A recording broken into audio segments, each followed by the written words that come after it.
সম্মানিত ভিউয়ার্স, আসসালামু আলাইকুম। আজকের এই পর্বে আমি নিয়ে এসেছি জ্যাক ওভারলক 798 এই মডেলে ফিট উঠে না কেন।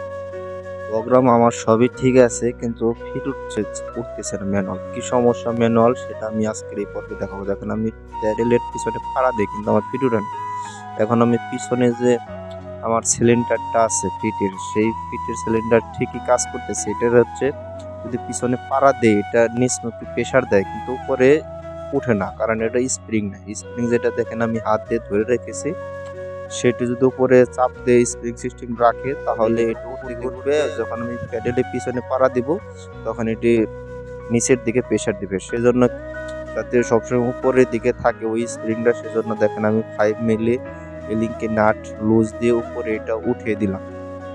নিচের যে রডটা আছে সিলিন্ডারের ওইটা উপরে উঠে দিলাম, যাতে সবসময় উপরের দিকে ধাক্কা লেগে থাকে। উপরের দিকে ধাক্কা লেগে থাকলে যখন আমি পিছনে প্যাডেলে পিছনে পাড়া দিব তখন দেখবেন যে এটা নিচমুখী চাপ দিয়ে রাখছে। যখন আমি প্যাডেলটা ছেড়ে দিব তখনই দেখেন অটোমেটিক উপর দিকে উঠে যাচ্ছে। সেই জন্য এখন আমার দেখেন আমার প্রেসার পিট এখন কাজ করতেছে, প্রেসার পিট এখন উঠতেছে।